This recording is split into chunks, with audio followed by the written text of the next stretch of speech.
अगोदर मी भरपूर व्हिडिओ बनवले, त्याच्यामध्ये सांगितले की मोबाईलच्या किमती वाढणार आहेत, मोबाईल आत्ताच खरेदी करा, आत्ताच ह्याच्यामध्ये तुमचा फायदा होऊ शकतो. तर सध्या अशी वेळ आहे, जवळजवळ मोबाईलमध्ये 10,000 रुपयेपर्यंत मोबाईलच्या किमती वाढलेल्या आहेत. हा एक असा मॉडेल आहे विवोचा Y400.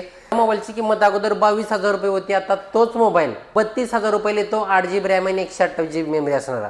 त्याच्यामध्ये 8GB रॅम आणि 256GB मेमरी असणारा मोबाईल येतो 35,000 रुपयाला. जवळजवळ 10,000 रुपयांनी या मोबाईलची किंमत वाढलेली आहे.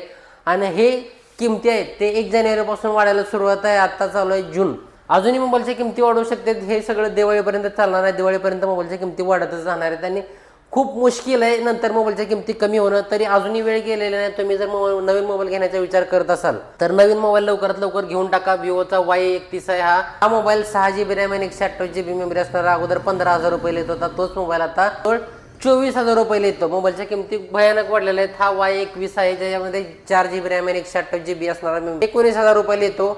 आणि 6/128 असणारा मोबाईल आता 22,000 रुपयाला झालेला आहे. ह्याची किंमत सध्या 1,000 रुपयाने वाढलेली आहे. अगोदर ज्याची किंमत लॉन्च होताना जास्त होती. हा मोबाईल 21,000 रुपये येतो. 6GB येत होता, 6GB रॅम असणारा. आता तोच मोबाईल 22,000 रुपयाला झालेला आहे. आता विवोमध्ये कमीत कमी मोबाईल घ्यायचा असेल, 5G मोबाईल घ्यायचा असेल, Y11 म्हणून मॉडेल येतो आणि ह्याची किंमत 15,000 रुपये आहे. Y13 हा 4G मोबाईल येतो 13,000 रुपयाला. अगोदर 4G विवोमध्ये 8,000 रुपयापासून सुरुवात होता. तर अशा काय जबरदस्त किमती वाढायला चालू आहे सध्या विवोमध्ये. हा आहे विवोचा V70.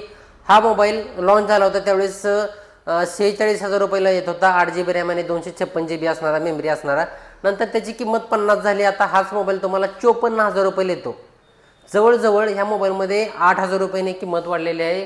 46,000चा मोबाईल आता तुम्हाला 54,000 रुपये येतोय. अजूनही वेळ गेलेली नाही. तुम्ही मोबाईल खरेदी करण्याच्या विचारात असाल तर मोबाईल खरेदी करून टाका.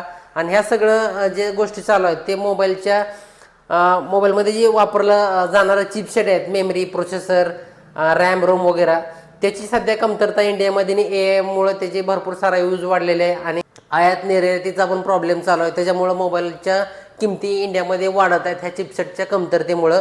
तर तुम्ही नवीन मोबाईल घेण्याच्या विचारात असाल तर अजूनही वेळ गेलेली नाही. मी भरपूर वेळा सांगितले, भरपूर व्हिडिओ बनवले, तरी अजून एकदा सांगतो, अजूनही वेळ गेलेली नाही. नवीन मोबाईल खरेदी करण्याच्या विचारात असाल तर बिनधास्त लवकरात लवकर खरेदी करून टाका. होय, माहिती आहे अजून किमती वाढलेल्या आहेत, भरपूर साऱ्या किमती वाढलेल्या आहेत. मोबाईलच्या किमती सध्या कमी होणं खूप मुश्किल आहे. सहजासहजी कमी होणार नाही. झाल्या तर किती होतील? 1,000-2,000 रुपये होतील. पण वाढलेत कितीने? 10,000 रुपये वाढलेत आणि अजून सुद्धा वाढणार आहेत. तर अजूनही वेळ घालवू नका. EMI वरती वगैरे करून टाका, मोबाईल घेऊन टाका. आणि पंढरपूरच्या जवळून कोणी हा व्हिडिओ बघत असाल, नवीन मोबाईल घेण्याचा विचार करत असाल तर बहादुरली चौकामध्ये विवो कंपनीचं स्टोअर आहे, तिथं मी असतो. तिथं आल्यानंतर तुम्हाला चांगल्या डिस्काउंटमध्ये वगैरे मी मोबाईल करून देईल. तर हा व्हिडिओ कसा वाटला कमेंटमध्ये नक्की सांगा. आणि तुम्ही मला अजूनही सबस्क्राईब केलं नसेल तर सबस्क्राईब करून टाका अशाच इंटरेस्टिंग व्हिडिओसाठी. मी इंस्टाग्रामवरती पण चांगले व्हिडिओ बनवत असतो, तिकडे तुम्ही मला फॉलो करू शकता. गणेश शिंदे 83 माझा ID आहे. तर व्हिडिओ इथंपर्यंत बघितल्याबद्दल खूप खूप धन्यवाद.